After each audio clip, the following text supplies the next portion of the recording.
Assalamualaikum warahmatullahi wabarakatuh. Baik teman-teman sekalian, pada kesempatan kali ini kita akan mempelajari berkenaan dengan pipeline produksi animasi. Pipeline produksi animasi adalah pembahasan mengenai lini produksi animasi.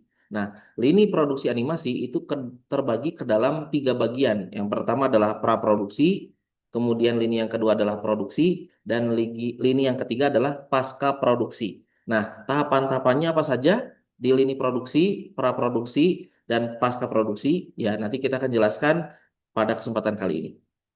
Pipeline produksi animasi ini penting ya, agar kita mampu menerjemahkan dari sebuah ide ke dalam sebuah animasi yang siap dipublikasikan.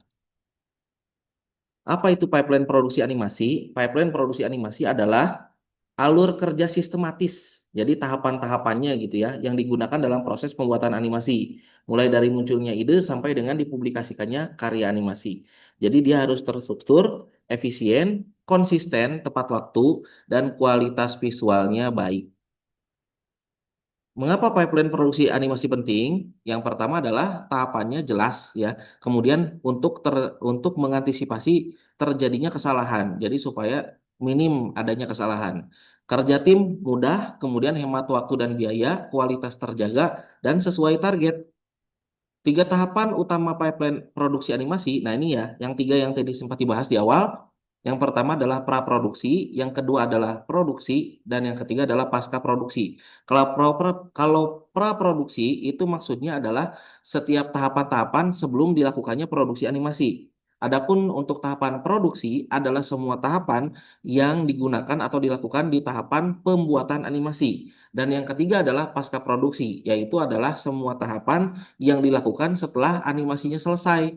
Tinggal nanti dipoles-poles gitu ya, nambahin visual efek, nambahin sound efek, diedit-edit bagian-bagian mana yang perlu dikoreksi dan lain sebagainya sampai dengan tahap siap untuk dipublikasikan. Nah, gambaran alur pipeline produksi ya, itu dari mulai ide, riset, kemudian modeling sampai dengan final output. Nah, sekarang kita akan membahas yang pertama adalah praproduksi. Adalah tahapan perencanaan sebelum proses animasi dimulai, dari menentukan ide, target, kemudian target audiens ya, kemudian tujuan, konsep visual dan alur cerita. Nah, tahapan awal di dalamnya adalah ide, riset dan target audiens. Nah, ini juga ya nanti akan teman-teman buat dalam proses perancangan animasi itu harus cari idenya dulu. Idenya mau apa, menyampaikan apa, value-nya apa gitu ya. Nah, di praproduksi juga itu ada dialog, narasi, deskripsi adegan, durasi sampai dengan perpindahan scene. Itu diatur di situ, di bagian naskah. Jadi nanti kita akan melihat sejauh mana animasi yang kita buat dari naskah yang tersedia. Kemudian juga di dalam praproduksi ada storyboard. Nah, storyboard ini penting seperti apa pembuatannya. Nanti ada waktunya khusus untuk kita nanti membuat storyboard. Kemudian karakter desain. Nah, karakter desain ini teman-teman sekalian penting ya kita untuk membentuk sebuah karakter desain atau karakter tokoh di dalam animasi kita yang sesuai dengan keinginan kita. Kemudian environment design, kita menyusun di mana animasi itu dilakukan atau dibuat. Atau mungkin dalam artian istilahnya teman-teman sekalian, karakter itu kalau misalkan beradegan di dalam animasi yang teman-teman buat, dia tuh ada di mana gitu. Jadi contohnya nih, kita membuat animasi yang scene-nya tuh atau setnya itu adalah ada di Jogja, di apa, Candi Borobudur misalkan ya. Nah, maka dari itu desain environment-nya harus ada tampilan Candi Borobudur begitu ya. Kemudian setelah itu adalah perancangan animatiknya supaya kita mengetahui gambaran seperti apa animasi itu kalau sudah selesai. Jadi animatik itu agar dalam prosesnya teman-teman sekalian kita melihat animasi itu nanti setelah jadinya seperti apa supaya nanti kalau ada koreksi-koreksi itu bisa dilakukan sebelum animasinya benar-benar beres gitu ya. Jadi koreksi dilakukan di tahapan-tahapan awal. Oke, kemudian tahap produksi. Produksi adalah proses di mana merancang animasi itu sendiri. Nah, tahapan utama produksi adalah modeling, texturing, rigging, animation, lighting, kamera, sampai rendering. Ini adalah tahapan 3D animation ya, teman-teman, karena ada modeling dan rigging. Tapi kalau misalkan untuk 2D animation, itu cukup bikin frame by frame-nya saja, gitu ya. Atau bentuknya rigging, kalau misalkan 2D, berarti di rig dulu untuk karakternya. Kemudian untuk bagian produksi juga ada bagian proses modeling karakter kalau dia 3D ya.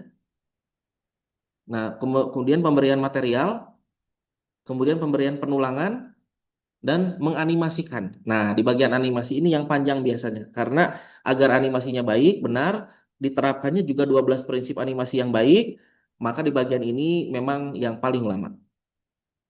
Nah, kemudian pencahayaan ya dan animasi kamera kemudian dirender. Nah, setelah dirender masuk ke pasca produksi. Itu meliputi editing, color correction, visual effect ya, kemudian sound effect dan lain sebagainya. Nah, di editing juga teman-teman sekalian, ini bagian yang sekiranya memotong bagian yang tidak penting dan memasukkan yang sekiranya memang terlewat di bagian produksi, gitu ya. Jadi mengatur durasi, menambah transisi, memperbaiki ritme cerita, ya. Kemudian ada audio production, visual effect, sound effect, ada musik latar gitu ya. Kemudian ada gerakan di mana ketika kita buka pintu, cekit, misalkan gitu. Kemudian final output dan publishing. Jadi teman-teman sekalian, kalau misalkan di pasca produksi, udah pasti itu mah, tinggal di render, diekspor, dan siap dipublikasikan karya animasi yang teman-teman buat seperti itu. Nah, contoh pipeline cara mencuci tangan yang benar. Di praproduksi, ya, ini kita contohnya membuat animasi dengan tema cara mencuci atau dengan judul cara mencuci tangan yang benar, ya. Di praproduksi itu ada menentukan tujuan, edukasi, ya, menulis naskah, membuat storyboard. Itu di praproduksinya tuh. Kemudian di lini produksinya, teman-teman membuat karakter anak, membuat lingkungan sekolah, ya, desainnya untuk backgroundnya, kemudian animasi 6 langkah cuci tangan. Jadi memproduksi gerak animasinya gitu ya. Kemudian di pasca produksi, teman-teman menambah narasi, menambahkan musik, kemudian atau subtitle, atau teman-teman kalau misalkan udah dirasa cukup, bisa langsung mengekspor video dalam format video. Nah, ringkasan pipeline produksi animasi. Tahapannya ada praproduksi, produksi, dan pasca produksi ya. Jadi diingat, jangan terbalik. Dan aktivitasnya jangan terbalik juga. Ide di mana nih? Di praproduksi. Untuk proses penggarapan animasi di mana? Di produksi. Untuk editing dan produk yang siap untuk dirender kemudian untuk siap dipublikasikan di mana? Di pasca produksi. Nah, kesimpulannya adalah pipeline produksi animasi adalah fondasi penting dalam menciptakan animasi yang berkualitas. Setiap tahapan saling berkaitan. Keberhasilan produksi bergantung pada perencanaan yang baik sejak tahap praproduksi, ya. Jadi sejak awal banget. Dengan memahami pipeline, animator dalam Dengan memahami pipeline, animator dapat bekerja lebih efisien, mengurangi revisi, dan menghasilkan animasi yang komunikatif. Dan terakhir adalah dalam bidang promosi kesehatan, pipeline membantu menghasilkan media edukasi yang menarik, informatif, dan efektif. Oke, itu dia teman-teman sekalian, pembahasan mengenai pipeline produksi animasi. Jadi silahkan nanti dalam produksi animasi kita jangan sampai tertukar ya, mana bagian lini praproduksi, mana bagian produksi dan mana bagian pasca produksi seperti itu. Jadi pastikan teman-teman memahami pipeline ini agar dapat menyusun sistematika penyusunan dan perancangan animasi yang baik dan benar. Terlepas itu oleh teman-teman sendiri membuat animasinya atau teman-teman mendrive mendeliver ataupun memanage orang lain di luar sana untuk membuat karya animasi yang sesuai dengan keinginan teman-teman. Baik, terima kasih. Itu saja untuk materi kita pada kesempatan hari ini. Bye bye.